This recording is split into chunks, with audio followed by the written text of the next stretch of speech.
Bonjour, alors du coup on attaque cette deuxième table ronde sur la thématique de la mobilisation.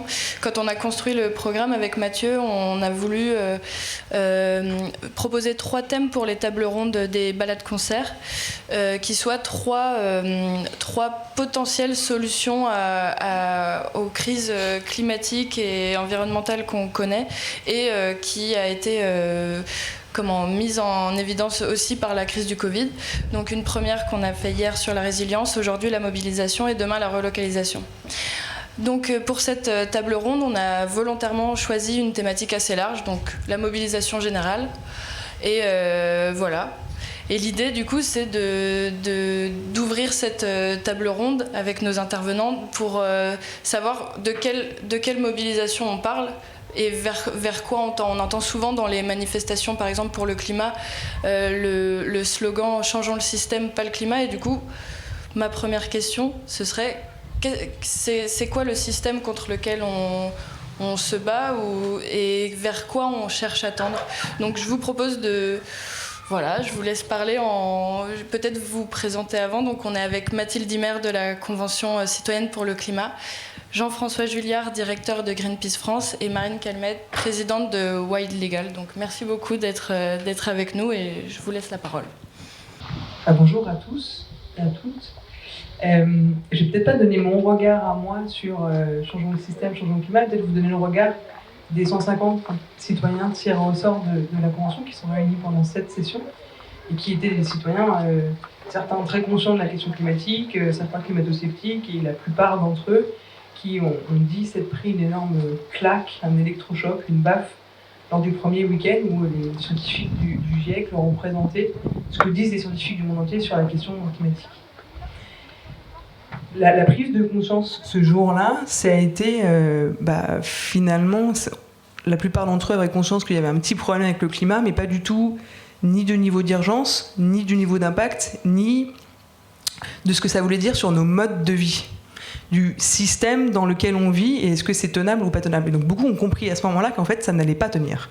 Et c'était une vraie choc pour eux et beaucoup se sont sentis impuissants, qui est souvent un sentiment qu'on décrit d'ailleurs dans le milieu écolo, de qu'est-ce que je peux faire moi, petit citoyen, on a souvent entendu ça, face à un truc aussi énorme où finalement, évidemment c'est nos comportements personnels, citoyens qu'il faut changer, de consommateurs, mais aussi l'État, les entreprises et cette prise de conscience que si on était tous héroïques en tant que citoyens, en tant que consommateurs, ce serait 25% de ce qu'il faudrait faire pour réduire drastiquement les émissions de gaz à effet de serre. Et donc il faut aussi avoir des changements sur les 75 autres pourcents qui sont des changements beaucoup plus systémiques qui permettent de transformer la société. Et donc c'est vraiment à ça qu'ils se sont attachés et ils ont questionné à la fois la manière dont on calcule les émissions de gaz à effet de serre, où le mandat qui leur a été donné, c'était de réduire d'au moins 40% les émissions de gaz à effet de serre dans un esprit de justice sociale. La première question qu'ils ont posée, c'est mais comment on calcule ces émissions et est-ce que ça a du sens d'un point de vue systémique de calculer comme ça? Et la réponse qu'ils ont donnée, c'est non. Où ils ont préféré, eux, parler d'empreinte carbone. C'est quoi la différence? C'est que quand vous prenez les émissions territoriales, c'est uniquement les émissions des entreprises, de ce qui sort de la France. Quand vous parlez d'empreinte carbone, vous prenez en compte les émissions de produits qui sont fabriqués en Chine et qui sont consommés en France. Tout le made in China qu'on consomme de manière assez massive, finalement, est-ce que c'est logique de calculer les émissions sur le territoire chinois alors que c'est nous qui les consommons? La réponse qu'ils ont donnée, c'est non, c'est de dire en fait, on est arrivé à un moment où on parle beaucoup de chômage chez nous en termes de justice sociale et beaucoup des émissions chinoises. Là, il y a un bug. Et donc, ils ont eu déjà ce premier point sur le système. Ensuite, ils ont questionné la question de est-ce que la croissance en termes de PIB, est-ce que c'est tenable, pas tenable? Est-ce qu'il faut imaginer d'autres types de croissance? Et la réponse qu'ils donnent dans l'ensemble de leurs propositions, les 149, c'est à la fois des propositions qui créent de l'emploi massivement, la rénovation thermique des bâtiments, une agriculture en circuit court, des accords commerciaux qui font qu'on relocalise beaucoup d'industries, mais aussi de la destruction d'emplois qui aujourd'hui sont très négatifs sur la question climatique dans l'aviation par exemple. Donc il y a beaucoup de questionnements au niveau systémique, je vais m'arrêter là mais on pourra y revenir, mais en tout cas ce qui était intéressant c'est de les voir sans dogmatisme poser des questions et petit à petit se faire leur avis sur une question où ils sont arrivés, où la plupart d'entre eux se disaient finalement le climat c'est trier mes déchets, et elles sont arrivées à la fin avec des propositions qui sont à la fois des changements comportementaux au niveau du citoyen, mais aussi des demandes fortes vis-à-vis des entreprises et surtout vis-à-vis de l'État.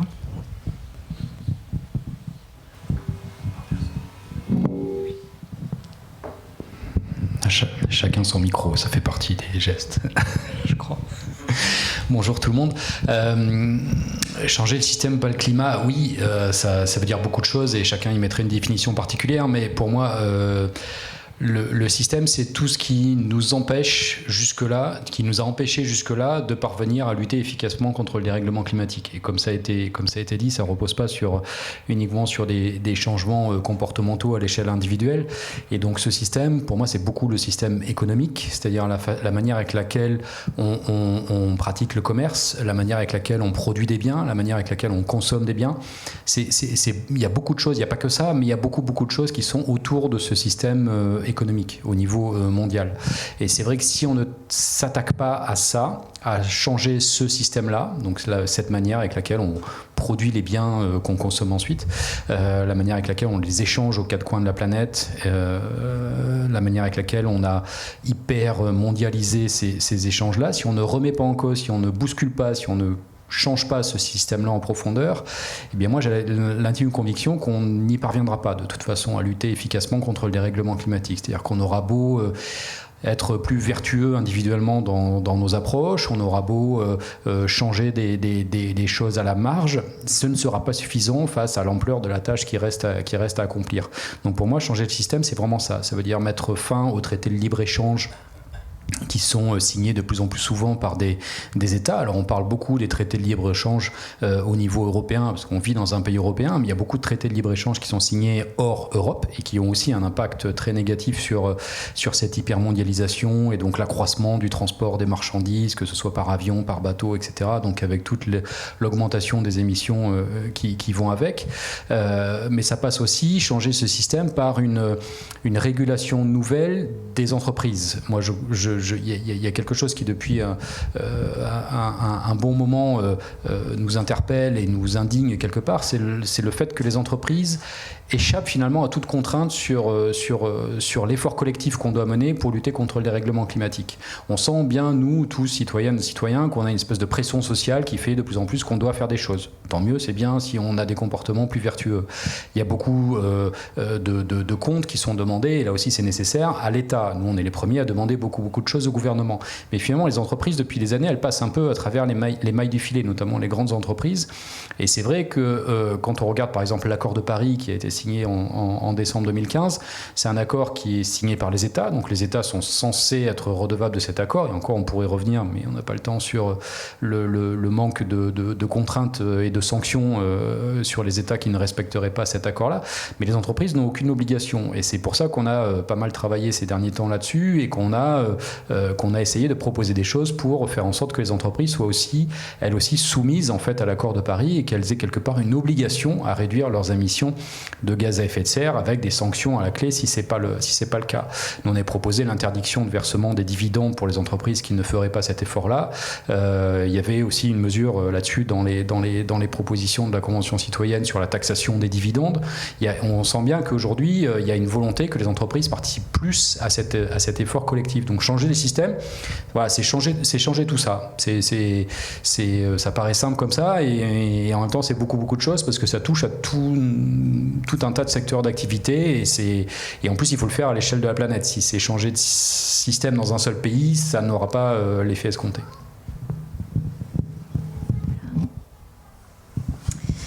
Merci beaucoup. Alors, pour expliquer un petit peu notre vision de changer le système, je vais expliquer d'abord ce qu'est Wild Legal parce que la Convention citoyenne, maintenant j'espère que tout le monde en a entendu parler, Greenpeace, bon, ça fait longtemps aussi. Mais Wild Legal, on est une association qui est toute nouvelle, on n'a même pas un an encore. C'est une association qui essaye de changer justement le droit, d'inspirer le droit de la philosophie des droits de la nature. Donc on travaille notamment au sein de la Global Alliance pour les droits de la nature, qui est un mouvement mondial pour reconnaître des droits aux écosystèmes, comme nous on se reconnaît des droits aux humains, reconnaître que la nature a des droits elle aussi. Et en fait, ça m'est venu notamment après des luttes qu'on a menées en commun, puisque avec Greenpeace, on s'est battu notamment contre Total, un forage de pétrolier au large de la Guyane française. On s'était aussi battu contre l'EPR de Flamanville, encore un des grands projets où on voit que malheureusement, systématiquement, on portait en justice des recours et le juge nous déboutait, c'est-à-dire ne nous donnait pas raison, alors que pour Total, on avait signé l'accord de Paris, donc il nous paraissait assez évident qu'un projet de forage offshore, c'était pas très intelligent et pas très compatible avec nos engagements. Le PR de Flamanville, on sait qu'il y a des trous dans cette cuve, on le sait maintenant, il n'y a plus de suspense là-dessus. Et d'ailleurs, la ministre de la Justice a fini par lâcher il y a quelques jours que c'était une gabegie, ce projet, et qu'on n'aurait pas dû pousser autant finalement. Et pour autant, c'est des projets qu'on perdait systématiquement. Et moi, ça m'avait un peu désespérée, parce que en tant que juriste, quand j'avais fini mon école d'avocat à l'époque, je me disais, mais comment c'est possible qu'avec l'outil du droit, on n'arrive pas à gagner ce genre de combats qui ont l'air pourtant en fait découler du bon sens. Et c'est parce que malheureusement notre droit aujourd'hui, il est aussi le reflet de notre système. Il est écrit pour satisfaire les intérêts notamment des grandes multinationales, des industries polluantes. Et donc forcément, si on se bat avec les outils qui sont ceux en fait des gens contre qui on est opposé, on perd. C'est pas, malheureusement, c'est un peu comme ça que ça se passe. Et donc, Wild Legal, l'idée, c'est de créer une école des droits de la nature qui travaille sur le crime d'écocide, sur les limites planétaires, qui sont des nouveaux concepts justement qui, à notre avis, doivent inspirer le droit pour créer justement une nouvelle philosophie du droit, dans laquelle la nature a des droits, les humains en ont aussi, mais il faut trouver un équilibre, une façon de coopérer pour pouvoir garantir les équilibres planétaires. Et puis mener des actions, puisque en formant justement le public, en lui donnant des outils d'action, on est en capacité justement de créer un nouveau mouvement pour les gardiens des droits de la nature. Et donc on s'investit à travers diverses actions. Cette année, c'était notamment en Guyane française, pour alerter sur le problème de l'orpaillage illégal. Malheureusement, avec les outils qu'on a aujourd'hui, on n'arrive pas à faire face à ce scandale sanitaire qui dure depuis plus de 30 ans, malheureusement. Et notre campagne qu'on lance à la rentrée, c'est sur les boues rouges. Donc, c'est le problème de la pollution industrielle au large de la Méditerranée, qui, pareil, depuis 1960, on a un industriel qui relargue des boues toxiques en Méditerranée. Et on pense que justement, grâce à des luttes comme ça concrètes, on peut expliquer notamment qu'est-ce que c'est un écocide, à quoi ça sert de reconnaître les limites planétaires et de donner ensuite aux citoyens tout simplement des outils de se dire si ça marche par exemple à Marseille, peut-être que chez moi aussi ça va marcher dans ma lutte par exemple contre les pesticides, contre le chlordécone aux Antilles. Il y a énormément de billets par lesquels on peut appliquer ces nouveaux principes, et on a travaillé avec la Convention citoyenne pour le climat. Donc aujourd'hui on est très contents, le travail continue, on va bosser sur l'écocide justement pour faire aboutir ces nouveaux concepts et faire en sorte qu'on se dote de nouveaux outils pour pas justement changer le climat mais changer le système. Vous avez parlé d'un problème économique, juridique et démocratique, et ce que vous disiez sur la complexité de changer le système, c'est qu'économiquement, il y a c'est un système qui marche à flux tendu. Donc on a bien vu avec la crise du Covid-19, s'il y a un élément étranger qui arrive et qui perturbe le système, les conséquences sont assez rapidement dramatiques, et les conséquences sociales sont assez dramatiques. Et donc en quoi une mobilisation comme celle de la Convention citoyenne peut justement aider à modifier d'une part le droit d'un côté, mais également aller sur le terrain économique? Et est-ce que c'est suffisamment puissant aujourd'hui pour justement entraîner des changements qui ont réellement des conséquences? Je sais pas, est-ce que toi, Mathilde, tu as vu des embryons de réponse au cours de ces 9 derniers mois, quoi? On va peut-être commencer par rappeler... Vous m'entendez là? Pourquoi est-ce qu'on a poussé cette idée de convention citoyenne pour le climat? C'est en partie lié à ce que disait Jean-François tout à l'heure. Moi, je travaillais dans le gouvernement français pendant la COP21, qui a donné du coup lieu aux accords de Paris. Et à la fin de cette COP21, je suis ressortie à la fois très heureuse de l'accord auquel on est arrivé, parce que c'était, je pense, toujours l'accord le plus ambitieux qu'on pouvait avoir à l'époque à l'échelle internationale, mais aussi très lucide sur le fait que cet accord nous mettait sur une trajectoire à 3 degrés, à condition que les États tiennent leur engagement, ce qui n'est pas le cas aujourd'hui. Il y a pas de caractère contraignant, parce que c'est du droit international qui est souvent du droit mou, et qu'il fallait faire en sorte qu'au niveau national, il y ait une rehausse régulière de l'ambition de chacun des États. Et donc que ça se jouait à l'échelle nationale maintenant, le combat. Ça veut dire que l'international ne sert plus à rien. Ça veut dire qu'il ne faut pas sacraliser uniquement les COP et ces rendez-vous internationaux. C'est à toutes les échelles qu'il faut travailler avec l'ensemble des acteurs. Et un des arguments que j'ai le plus entendu dans ces enceintes, pour ne pas aller plus loin, c'est « mon peuple n'est pas prêt à faire plus ». Et donc comment est-ce qu'on démine ce truc de « mon peuple n'est pas prêt » en démontrant le contraire. Et donc cette convention... Une des choses qui nous a poussé à la faire, c'est ça. C'est comment est-ce qu'on démontre que, en fait, si les citoyens français sont prêts à faire plus, mais peut-être à certaines conditions. À condition que tout le monde fasse sa part, entreprise, citoyens, État, à condition que chacun puisse le faire, c'est-à-dire que, on l'a vu avec le mouvement des Gilets jaunes, sans lequel la Convention citoyenne pour le climat n'existerait pas, que si on fait une transition écologique qui peut être vécu comme injuste socialement par une partie de la société qui peut se sentir piégée parce que le prix des carburants qu'ils utilisent pour aller faire leurs courses ou travailler les met dans une difficulté qui font qu'ils n'arrivent pas à finir leur fin de mois, ça marche pas. On ne fait pas une transition écologique contre les gens sans justice sociale. Et donc c'est pour cette raison-là qu'on a, pour ces raisons-là, plus la raison démocratique, ou le fait que élection après élection, l'abstention grimpe, on se dit finalement, et le niveau de confiance des citoyens vis-à-vis des élus est de plus en plus faible, et donc on s'est dit comment est-ce qu'on peut mettre à jour notre système démocratique. Ça ne veut pas dire qu'on doit jeter tous les élus qui sont tous pourris, non, mais par contre qu'il y a peut-être d'autres systèmes de représentation qui permettent à ceux qui se sentent aujourd'hui délaissés, oubliés, qui ne votent plus, qui ne votent pas, qui votent blanc, d'avoir un système de représentation où les classes populaires sont mieux représentées que via l'élection classique. Et donc tout ça, ça nous a amené à mettre en place cette convention citoyenne, en étant bien consciente, en tout cas pour ma part, je suis à la fois militante climat et militante pour la démocratie, qu'on n'aurait pas des changements aussi radicaux que ce que peut proposer par exemple Greenpeace. Et d'ailleurs, un certain nombre d'associations écologistes disent il y a des choses très bonnes dans la Convention, nous on aurait aimé que ça aille plus loin, c'est déjà un bond en avant, mais il manque encore des choses.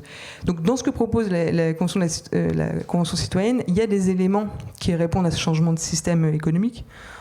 Jean-François parlait des accords commerciaux. Une des propositions de la Convention, c'est justement de ne pas ratifier l'accord du CETA tant qu'il n'y a pas dedans des lignes plus sérieuses sur la question climatique et notamment le respect de l'accord de Paris, mais au-delà du CETA, sur l'ensemble des accords commerciaux. Donc comment est-ce qu'on a une nouvelle politique commerciale demain, ce qui change énormément de choses. Un autre élément sur les entreprises, c'est comment est-ce que aujourd'hui on demande aux entreprises de faire ce qu'on appelle un bilan carbone. Si je prends des mots un peu techniques, sur ce qu'on appelle un scope 1, ça veut dire quoi ? Ça veut dire uniquement les émissions des centres de production des différentes entreprises. Si je prends l'exemple de Total, ça veut dire uniquement les usines de Total. Une des propositions de la Convention, c'est de passer du scope 1 à ce qu'on appelle le scope 3. Ça veut dire quoi ? C'est-à-dire que concrètement, si je prends toujours l'exemple de Total, c'est non seulement prendre les émissions des centres de production de Total, mais aussi le produit de Total. En l'occurrence, votre gasoil dans les... Et ça change tout en termes de responsabilité. Parce que si vous faites ça, c'est-à-dire que la responsabilité, elle est plus sur le citoyen uniquement, qui doit payer plus cher l'essence parce qu'on fait une transition écologique, et qu'on n'a peut-être finalement rien à faire de est-ce que je roule avec du gasoil ou est-ce que je roule à l'électrique ou avec d'autres systèmes, mais sur la responsabilité de l'entreprise. Donc, je ne vais pas tous les lister, il y a des éléments qui vont dans ce sens-là, qui montrent clairement que oui, il y a un besoin de changer de système. On reprenait la question sur les dividendes, qui a été un des jokers d'Emmanuel Macron, parce que l'engagement qu'avait pris le président de la République, c'était de passer sans filtre les propositions, soit référendum, soit au Parlement, soit la voie réglementaire. Sur les 149 propositions, à ce stade, Macron en a officiellement posé 3. Les ONG font un décompte qui est plus de 6,5, 7 jokers déjà posés. Vous pouvez dire sur 149, c'est pas beaucoup, mais quand on regarde lesquels, on voit bien que celles qui remettent en plus le côté systémique sont celles qui ont le plus du mal à passer. Et donc l'intérêt de la Convention, c'est pas juste qu'on proposait les 150, mais comment est-ce que ça peut créer un élan dans la société. Et donc là, il y a la question du référendum qui pourrait arriver en 2021, et puis au-delà de ça, tous les acteurs qui soutiennent aujourd'hui les propositions de la Convention, tribune de maire là, qui est parue, de tous bords politiques, de toute taille, qui s'engagent à mettre en place les propositions de la Convention à leur échelle, des entreprises qui, dans la même dynamique, ont envie d'accélérer la transition écologique. Donc, je pense qu'aujourd'hui, on est au moment où il faut créer cet élan-là, où on voit que ça commence, mais il faut que ça aille beaucoup plus loin pour véritablement réussir à changer le système. Et justement, sur ces propositions qui ont été refusées par Emmanuel Macron, enfin où il a utilisé un joker, globalement il les a refusées, quoi. Au niveau de Greenpeace, qu'est-ce que vous auriez aimé qu'il porte, enfin qui pourrait être porté au niveau économique pour changer drastiquement les choses, notamment sur les accords de libre-échange? Qu'est-ce qui est absolument urgent et de mettre en place au niveau des accords de libre-échange pour faire évoluer le système économique actuel, et quelles sont les limites juridiques qu'on peut y trouver, quelles sont les conséquences en fait que ça peut avoir sur un pays d'entraver aujourd'hui par rapport à l'Organisation mondiale du commerce ces règles de libre-échange.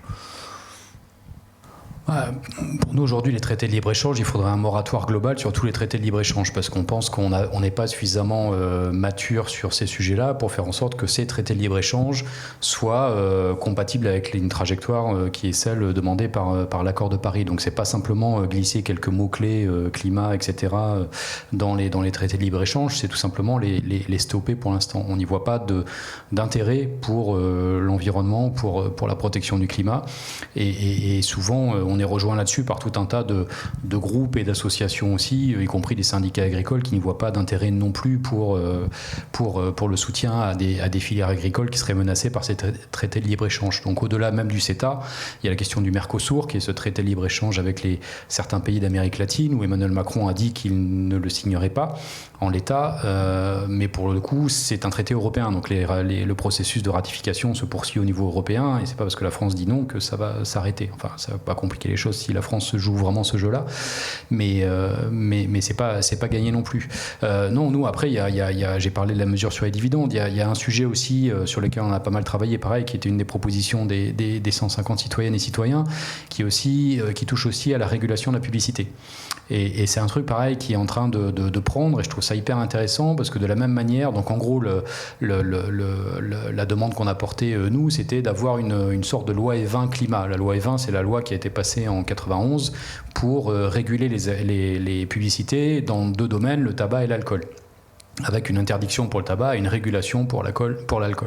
Et on estime aujourd'hui que, quelque part, il peut y avoir des points de comparaison entre ces industries-là et les industries qui contribuent au dérèglement climatique. Et donc, il devrait y avoir une régulation de la publicité qui aille jusqu'à interdire la publicité pour certaines filières. Par exemple, Total ne devrait plus avoir le droit de faire de la publicité.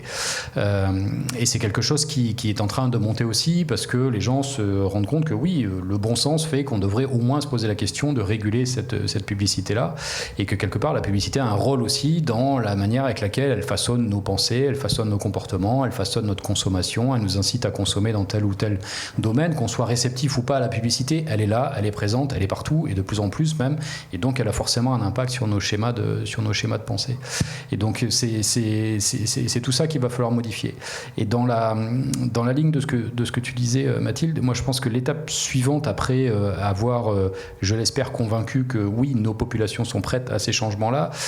Pour moi, l'étape suivante qui va être cruciale à la rentrée, c'est comment est-ce qu'on va, à la rentrée là, tout de suite, c'est comment est-ce qu'on va réussir à convaincre ceux qui ne veulent pas entendre parler de cette transition écologique et sociale, que cette transition, elle est aussi bonne en termes d'emploi. Parce que ce qu'on nous renvoie systématiquement dans les dents, c'est vous êtes bien gentil, mais votre transition écologique, c'est tant de milliers d'emplois qui vont disparaître, c'est des entreprises qui ferment, etc.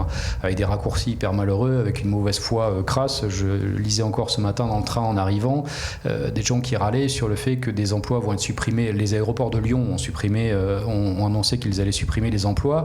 Et le raccourci était, maintenant qu'il y a un maire écolo à la ville de Lyon, les emplois sont supprimés dans l'aéroport. Bon, on peut penser ce qu'on veut du maire écolo de Lyon, mais c'est pas sa faute s'il y a des emplois supprimés dans la société qui gère l'aéroport de Lyon. Mais c'est ça en permanence, c'est-à-dire que dès qu'on dit nous transition écologique dans certains domaines, ça veut dire forcément une décrue de certains secteurs qui sont les plus polluants, et ça veut dire effectivement des emplois qui disparaissent. Donc ça veut dire qu'il faut qu'on travaille beaucoup, et là-dessus on a tous un travail à mener aussi dans l'explication qui consiste à dire que certes des emplois vont être amenés à disparaître, mais à condition d'anticiper, à condition de préparer tout ça, à la fin c'est une transition qui est aussi positive en termes d'emploi. C'est-à-dire qu'il y a beaucoup d'emplois à pourvoir dans cette transition écologique. Il y avait un rapport qui a été publié il y a plusieurs années qui parlait d'1 million d'emplois pour le climat et qui listait un peu tous les secteurs qui étaient porteurs pour la transition en termes d'emploi. Le WWF, je crois que c'était la semaine dernière, a publié un rapport aussi qui montre pareil que dans certains domaines très précis, ils ont fait un travail assez détaillé secteur par secteur, donc tout ce qui est rénovation des logements, tout ce qui est mobilité nouvelle, tout ce qui est alimentation durable, locale et tout ça, il y a beaucoup plus d'emplois à la clé et c'est un domaine sur lequel il va falloir qu'on soit hyper convaincant parce que c'est hyper facile en face pour ceux qui ne veulent pas entendre parler de cette transition écologique de dire qu'elle n'est pas possible parce qu'elle va détruire des emplois. Peut-être que la première étape pour une mobilisation, c'est convaincre et essayer de rassembler un maximum. Donc ça passe peut-être par une sensibilisation du plus grand nombre. Et du coup, comment tu arrives à, par exemple, Marine, tu travailles sur des notions assez techniques et complexes d'écocide, etc. Comment tu arrives à convaincre et à sensibiliser autour de ces questions ?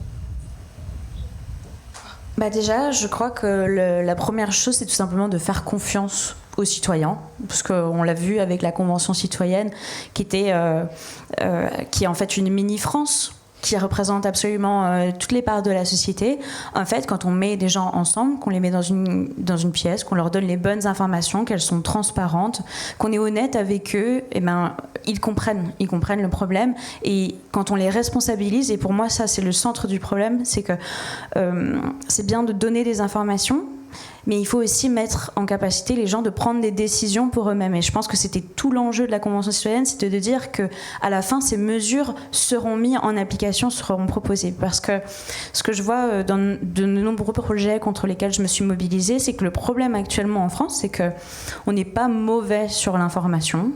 C'est-à-dire qu'on organise des débats publics, des enquêtes, on demande, on consulte la population, sauf qu'après, en fait, on n'en tient pas compte.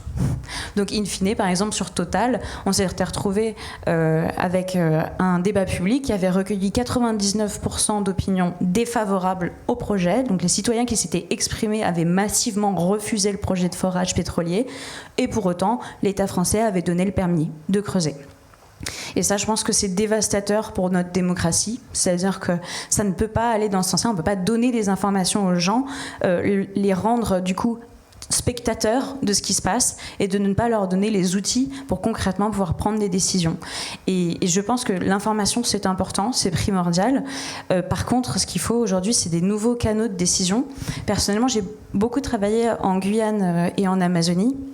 Et là-bas, ce que j'ai vu, c'est que auprès des peuples autochtones, il y a quelque chose qui s'appelle le principe d'information libre, préalable et éclairée. C'est-à-dire qu'on fait en sorte de mettre en place des protocoles de consultation.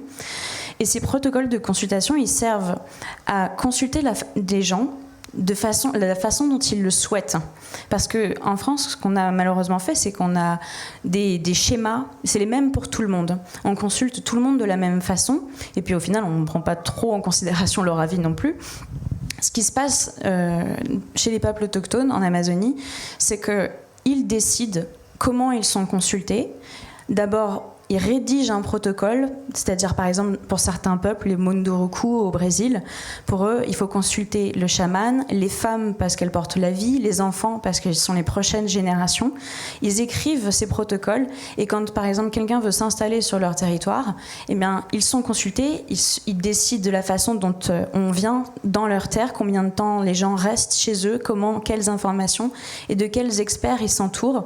Et je pense qu'on devrait s'inspirer de ça parce que in fine, ce sont eux qui tranchent. Une fois que les industriels sont repartis, ce sont eux qui prennent la décision et ils disent si oui ou non ils sont d'accord avec le projet. Et ça, moi, ça m'inspire beaucoup pour la suite, c'est-à-dire comment, au final, on transforme l'essai de la Convention pour le climat pour dire comment est-ce qu'on réforme nos prises de décision en France pour que, justement, dans les territoires, on décide comment on est consulté en tant que citoyen et comment on prend des décisions ensemble. Malheureusement, aujourd'hui, en France, ce qu'on constate, c'est qu'il y a une grosse culture du secret dans l'administration, c'est-à-dire que les informations sont partagées, mais les décisions sont prises en amont par des spécialistes. Et en fait, le citoyen lambda n'est pas vraiment associé à ça. Et je pense que ce que ça a montré, c'est qu'au contraire, quand on donne les clés pour comprendre l'information et puis ensuite pour agir, ça change complètement le système. Et c'est pas qu'on soit de gauche ou de droite, il y avait de tout dans la Convention citoyenne pour le climat. Ça n'a rien à voir. C'est simplement donner une information claire et laisser aux gens le choix de décider. Et justement, sur cet aspect de laisser. On voit par exemple sur les dernières élections municipales qu'il y a un engagement assez fort pour les questions environnementales à l'échelle locale et territoriale, mais qui a du mal à se transformer à l'échelle nationale, voire même européenne. Comment vous expliquez cette différence? Et même au-delà de tout ça, il y a un désengagement assez fort, par exemple, des syndicats depuis 20-30 ans. Il y a un engagement associatif qui continue d'être assez croissant.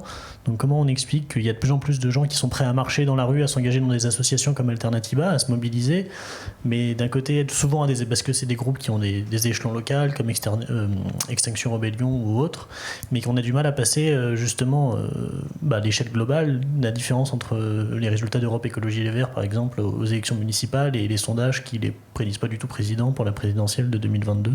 Comment vous expliquez ça, par exemple ? Moi, je me garderais bien de commenter les résultats d'Europe Écologie Les Verts ou les perspectives pour la présidentielle, mais non, ça tient à beaucoup de choses. Ça tient aussi aux modes de scrutin qui sont différents. Enfin, c'est complexe. Mais ce qui est sûr, c'est que l'ancrage territorial est hyper important parce que c'est aussi là qu'on voit des changements arriver rapidement et que quand on s'engage sur ces sujets-là qui sont complexes, toutes les questions environnementales, ce sont souvent des questions qui vont être résolues à long terme et dont on peut mesurer l'impact de notre engagement, souvent à long terme, dans le meilleur des cas.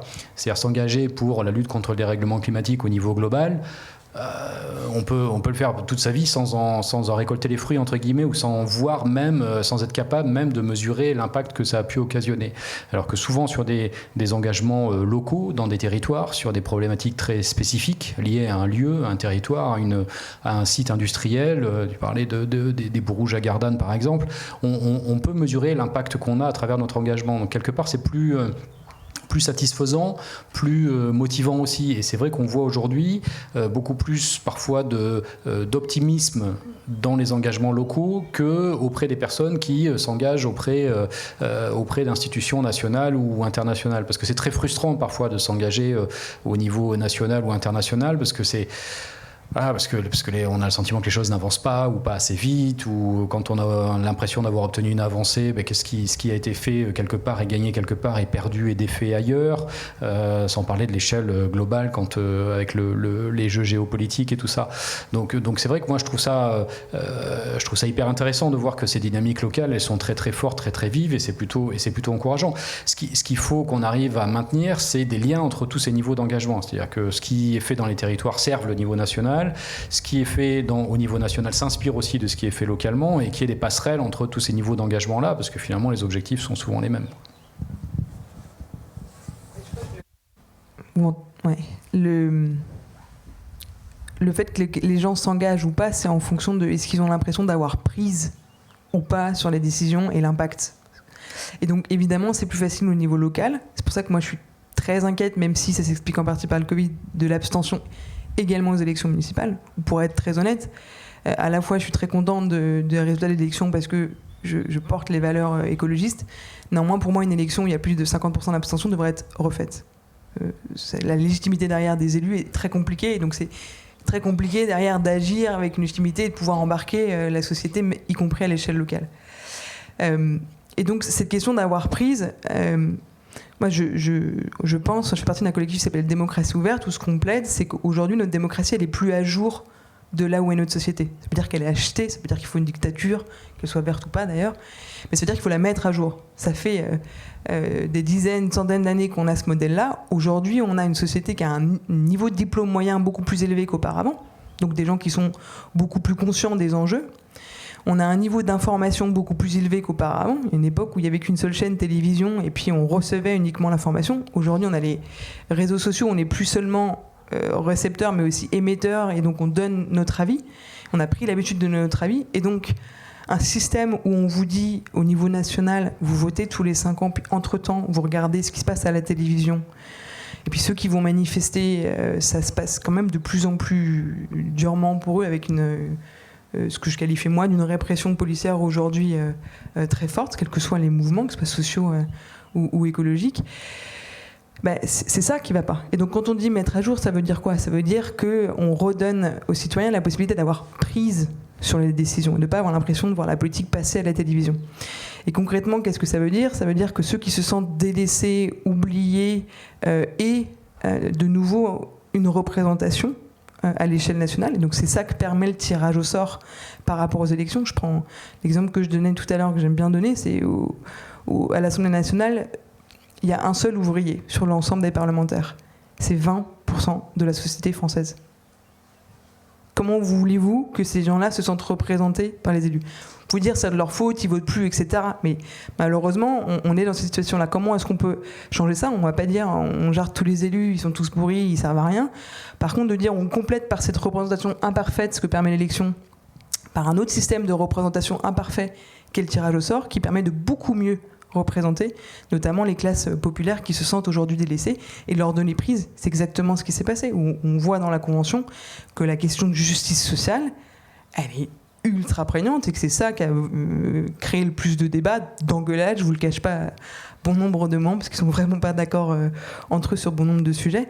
Donc je crois que la Convention citoyenne est un élément, et que le tirage au sort est un élément qui permet ça. Je pense qu'il y a beaucoup d'autres avancées démocratiques à faire si on veut demain éviter des taux d'abstention qui continuent d'augmenter, ou des populistes qui arrivent au pouvoir, comme c'est le cas dans de nombreux pays, où on voit quand même, on regarde Trump à la télévision et on se dit quand même les Américains ils sont tarés de mettre des gens comme ça au pouvoir, mais on voit de plus en plus de pays, pas que aux États-Unis, pas que au Brésil, des populistes arrivent au pouvoir. La France n'est pas au-dessus. Et donc je pense qu'il y a une urgence à mettre à jour notre système démocratique de la société dans laquelle on vit, pour qu'on ait l'impression d'avoir plus prise. Et donc une des choses en plus de la Convention pour laquelle je suis très favorable, c'est ce qu'on appelle le RIC délibératif.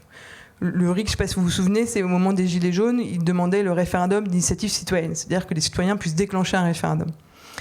Le RIC délibératif, c'est la même chose, sauf qu'entre-temps, avant le référendum, vous avez une assemblée citoyenne qui délibère. Ça permet quoi ? Ça permet d'avoir un référendum qui n'est pas hystérisé, qui n'est pas un référendum plébiscitaire pour ou contre Macron, mais qui est un référendum intelligent où les citoyens sont élevés dans leur stature de citoyen, et ça élève le débat plutôt qu'un truc un peu débile comme on l'a vu pour le Brexit, où les débats sont complètement hystérisés.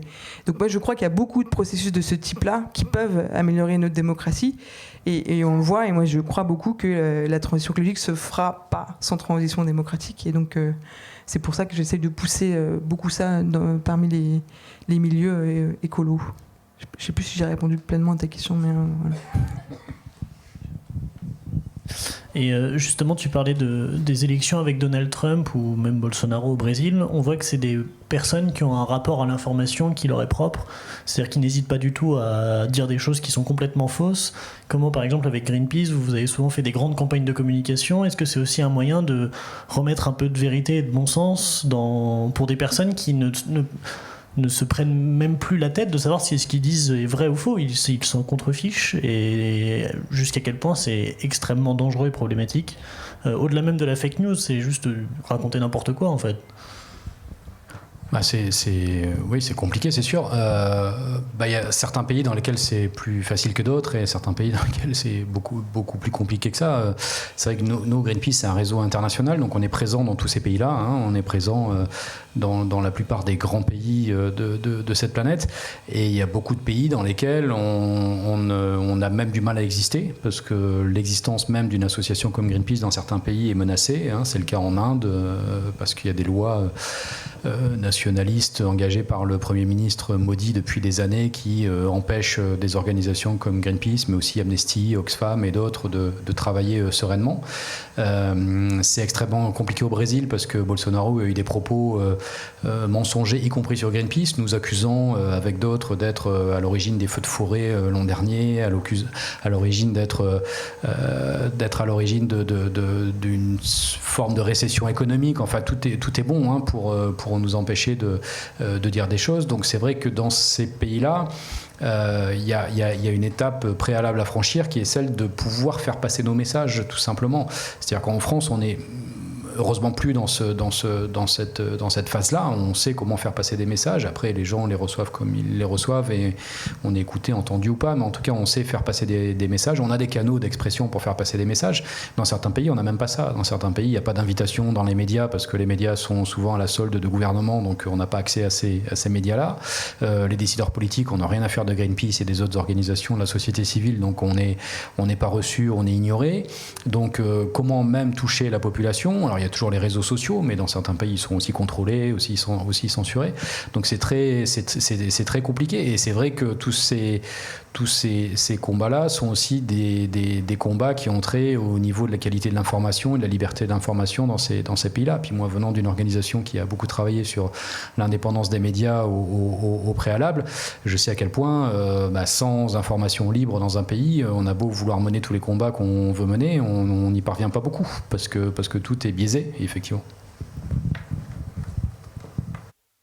Moi, ce que je vois aussi, c'est qu'effectivement, en France, on a quand même encore un problème sur l'information, parce que malheureusement, souvent, on a des informations qui sont tronquées, qui nous arrivent tronquées dans les médias, des prises de position qui sont souvent émises par les majoritaires les plus forts, le gouvernement ou les médias les plus puissants, comme étant une opinion comme ça, telle quelle, qui tombe, et malheureusement on a rarement dans l'opposition la possibilité d'équilibrer les débats correctement.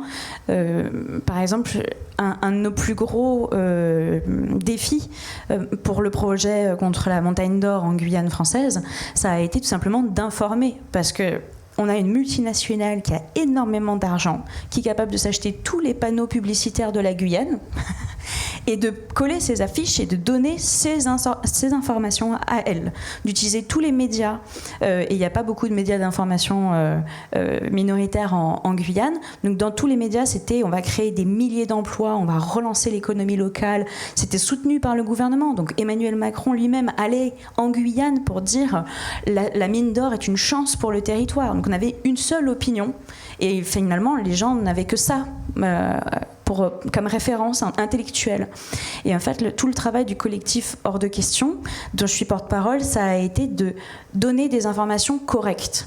C'est-à-dire sur les impacts miniers, on s'est entouré d'ingénieurs miniers spécialisés qui nous ont dit et qui nous ont alertés sur les contenus dans le sol en métaux lourds, et donc les possibilités d'intoxication de la population en cas de rupture de digue. Ça, on n'en parlait jamais. Les impacts climatiques, on a essayé d'informer sur l'impact climatique d'une mine d'or. La société Montagne d'Or refusait de donner des chiffres. On a dû insister plusieurs fois, même pendant le débat public, on n'a jamais eu de chiffres. Et les médias majoritaires refusaient de faire circuler les informations. Et bizarrement, c'est qu'en dézoomant, en alertant les médias en métropole, qui, eux, n'étaient pas influencés par la politique locale guyanaise, qu'on a réussi à faire basculer finalement le débat, parce qu'en métropole, ils n'avaient pas la même influence, évidemment, sur les Montagnes d'Or n'avaient pas la même influence sur les médias. Et là, pour le coup, ça a pris, parce que d'un coup, les médias nationaux se sont intéressés, ont relayé d'autres messages que les messages commerciaux de la compagnie Montagne d'Or. Donc je trouve que, selon où on est, mais c'est pas vrai que pour la Guyane. Par exemple, mon père, il se bat contre des projets d'urbanisme dans le sud de la France, dans le Var. Et Var Matin, c'est pas franchement un média qui écolo déjà.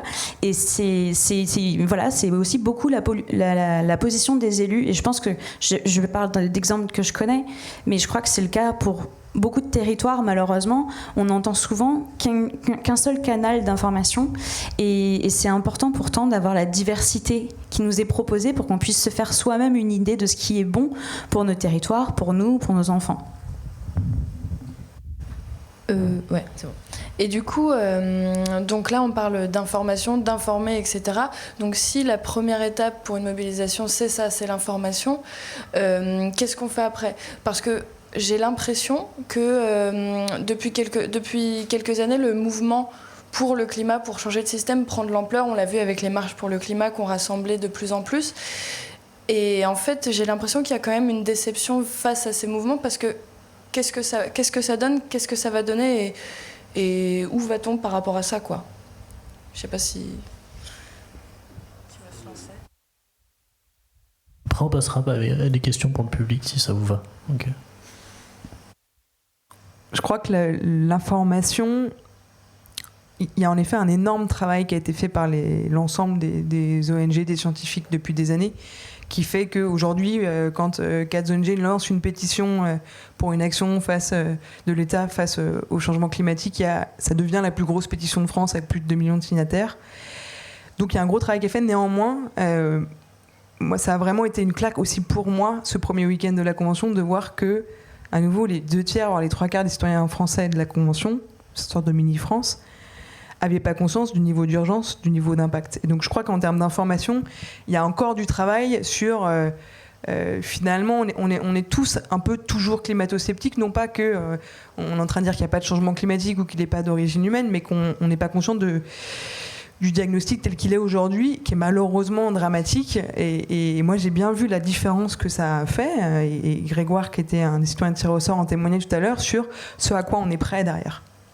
Le fait qu'ils aient posé un diagnostic basé sur la science dès le premier week-end a fait que derrière, ils étaient prêts à des choses beaucoup plus ambitieuses, certains diraient radicales, à la fois pour eux-mêmes, c'est-à-dire ce qui est intéressant, c'est qu'ils s'obligent aussi d'une certaine manière eux-mêmes, quand ils disent on va obliger la rénovation thermique des bâtiments, dans les 150, il y a des propriétaires comme dans la société française, donc ils s'obligent eux-mêmes. Et en même temps, à des choses beaucoup plus radicales vis-à-vis des entreprises, donc je pense que cette question de poser le bon diagnostic, elle est importante, d'autant plus qu'on arrive à un moment où on voit bien que dans le débat public, il y a des tentatives d'opposer différentes écologies. On arrive à un moment de clarification finalement de quelle écologie on veut. Certains qualifiant aujourd'hui certains écolos de Khmer verts, de décroissants, qui veulent tuer l'économie française, parce que tu disais tout à l'heure Jean-François, et d'autres qui sont pour une question de la croissance verte. Bon, la question qui se pose, c'est qu'est-ce qui est sur la science, basé sur la science, qu'est-ce qui est possible, de quelle écologie on parle. Donc je pense qu'il y a un enjeu toujours d'information, mais peut-être pas sur le même plan, un enjeu de narratif. On le disait tout à l'heure, la transition écologique crée plus d'emplois qu'elle n'en détruit. Pour autant, dans l'imaginaire, c'est l'inverse qu'on croit. Et comment est-ce qu'on montre, au-delà de la question de l'emploi, comment est-ce qu'on montre que, en fait, moi, ça me donne envie, quand je lis les propositions de la Convention et surtout les chapeaux, je me rends compte que, en fait, consommer mieux, mais moins, mais ça peut être beaucoup plus agréable, avoir plus de temps, avoir des qualités de relations humaines beaucoup plus élevées que ce qu'on a aujourd'hui. On est tout le temps en train de courir, ne plus être soumis tout le temps à la publicité. Même quand je vais aux toilettes maintenant à Paris, vous avez de la pub sous les yeux. Ouais, c'est du vivre mieux. Donc comment est-ce qu'on arrive à montrer ça? Donc je pense qu'il y a un enjeu narratif, d'imaginaire, pour que on arrête de sortir d'un truc. C'est soit la croissance joyeuse, productiviste, qui me permet d'avoir l'emploi, soit la décroissance, et c'est terrible. Donc, je pense qu'il y a un intermédiaire à créer. Et puis après, je crois qu'il y a plein de formes de mobilisation qui, pour moi, se complètent. C'est-à-dire que je n'ai jamais fait partie de ceux qui disent faut uniquement faire de la désobéissance civile, il faut uniquement faire des marches, il faut uniquement faire des conventions citoyennes, il faut uniquement prendre le pouvoir. Je pense que tout ça fonctionne ensemble et qu'un des défis qu'on a dans le mouvement climat, c'est comment est-ce qu'on s'organise mieux pour que justement les personnes passent peut-être d'une forme de mobilisation à une autre, pour celles qui ont envie d'aller plus loin, et puis surtout que ça fasse système et que finalement il y a comme une sorte de débordement qui se crée.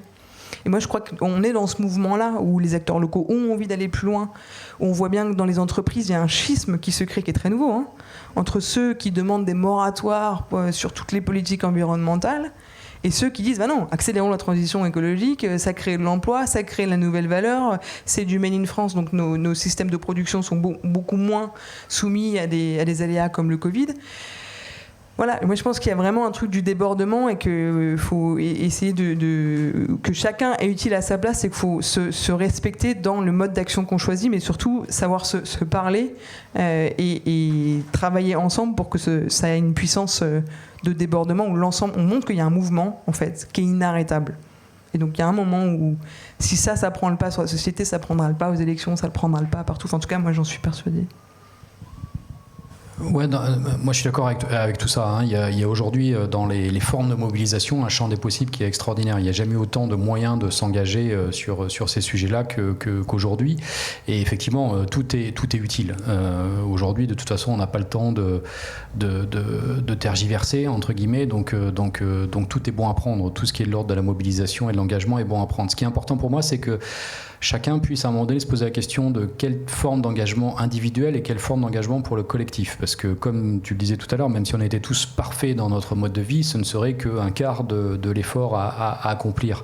Donc ça veut dire qu'il faut qu'on agisse aussi sur les structures collectives qui façonnent le système dont on parlait au début de cet entretien. Et du coup, ça veut dire que chacun doit se poser la question de qu'est-ce que je peux faire moi dans ma vie quotidienne, c'est faire attention à ce que je mange, quelle consommation j'ai, réduire ma consommation d'énergie, mon chauffage chez moi, etc. Mais aussi se poser la question de quel engagement collectif je peux avoir. Et l'engagement collectif, ça peut être participer à des marches, des manifestations, des rassemblements, rejoindre des associations, ça peut être s'engager dans la vie politique locale, ça peut être interroger, quand on est salarié d'une entreprise, interroger l'engagement de cette entreprise sur ces questions-là. Enfin, il y a beaucoup de possibilités aussi de faire en sorte que cet engagement aille au-delà justement de son engagement individuel, de ce que je fais moi dans mon quotidien, individuellement ou avec ma famille. Et ça, c'est extrêmement important de se dire, voilà, j'ai un engagement individuel, mais je peux aussi agir à l'échelle de ma personne, je peux aussi agir sur ces structures collectives. De mon côté, ce que je vois, c'est qu'il nous faut un nouveau cadre, c'est-à-dire un nouveau cadre de référence. Tu as parlé de narration, on peut dire de récit. Ce qui me passionne justement dans le nouveau concept des limites planétaires, c'est que ça nous ouvre tout un champ des possibles. Les limites planétaires, c'est 9 seuils scientifiques qui ont été établis, qui conditionnent les équilibres de notre planète. Donc il y a le climat qu'on connaît très bien, dont on a parlé. Il y a la biodiversité, on parle malheureusement de 6e extinction de masse, c'est parce qu'en fait on dépasse ce seuil biologique d'extinction des espèces sur notre planète. Mais il y a aussi l'eau, la transformation de l'usage des sols, les rejets en pesticides par exemple, tout un tas d'impacts que l'humain a sur la planète et qui sont aujourd'hui trop forts. Et ce qu'on propose justement à travers la reconnaissance des limites planétaires, c'est de dire qu'il faut rééquilibrer le débat. Aujourd'hui, la question elle n'est pas uniquement de savoir quels sont nos impacts climatiques, il y a aussi tous les autres impacts qu'on a sur notre planète et il faut se doter d'un nouvel outil de compréhension de notre monde qui soit pas sectoriel, c'est-à-dire dans lequel on verrait que le climat ou que la biodiversité, mais qui soit au contraire très rond finalement, qui comprenne la logique de ne pas dépasser les limites de notre planète, des équilibres biologiques de notre planète, et en même temps de garantir à tous le bien vivre, c'est-à-dire ce seuil minimum qui assure les libertés individuelles, notamment la liberté de se déplacer, d'aller à l'école, de se nourrir, de protéger sa famille, en termes de santé, par exemple. Et aujourd'hui, malheureusement, on est un peu aveugle. En tout cas, c'est ce que j'ai l'impression, c'est que tant qu'on ne donnera pas un nouvel outil aux citoyens pour comprendre aussi le monde et les interactions qu'il y a entre nous, humains, et la planète, on va avoir du mal à donner une vision globale. Et j'ai l'impression qu'on demande beaucoup aux citoyens, c'est-à-dire de s'investir sur le climat en réduisant sa facture énergétique, de s'investir, par exemple, dans les associations et tout ça, mais qu'on a du mal à donner une vision écosystémique de notre impact sur la planète. Et je crois qu'on a besoin d'un nouvel outil.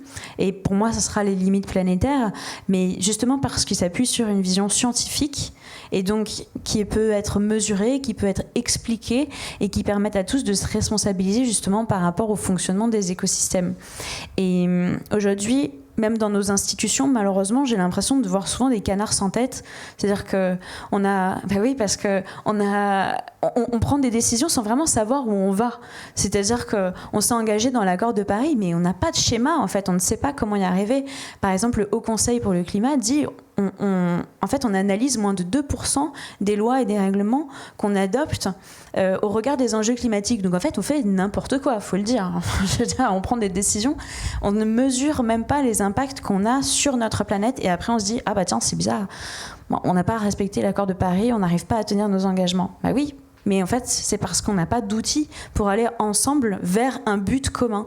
Et c'est pareil pour nos entreprises, c'est-à-dire que ce qu'on propose avec la Convention citoyenne pour le climat, c'est de mettre en place une haute autorité des limites planétaires, c'est-à-dire une autorité qui justement pourrait nous driver, nous conduire sous les limites planétaires, respecter les limites planétaires, parce que la France, il faut le savoir, aujourd'hui dépasse à minima 6 des 9 seuils planétaires. C'est-à-dire qu'on pollue trop, on envoie trop d'émissions de gaz à effet de serre, on détruit massivement la biodiversité, on transforme nos forêts en zones urbanisées. Et ça, aujourd'hui, c'est intolérable au regard de l'équilibre de nos écosystèmes. Mais pour amorcer la transition, il nous faut des nouveaux outils, il faut accompagner nos entreprises, il faut les ramener finalement dans un schéma global qui soit sous les limites planétaires si on veut que ça soit viable. Et aujourd'hui, je pense que justement, il faut sortir du débat très politisé, les Verts, la gauche, le PS, la droite. Non, mais on doit avoir un nouvel outil commun qui nous permet de raisonner ensemble basé sur la science en fait, prendre des décisions qui ne sont pas politiques, mais qui sont scientifiques, pour nous permettre justement d'éviter ce débat autour de mais ça c'est une mesure écologiste, mais non mais ça c'est une mesure rationnelle, c'est une mesure de bon sens. Et c'est ce qu'on a vu avec la Convention citoyenne, c'était que c'était pas une question de est-ce que c'est une mesure de gauche ou de droite, est-ce que c'est une mesure qui fait du sens au regard de notre objectif climatique. C'était leur mission, c'était de répondre à l'objectif climatique. Et ils l'ont très bien fait, et c'est pour ça aussi je pense qu'ils sont allés assez naturellement vers la question de la reconnaissance des limites planétaires et du crime d'écocide, parce que c'était une mesure transversale, c'était une mesure qui leur permettait de nous doter d'un nouvel outil scientifique pour dire ensemble où est-ce qu'on va en fait.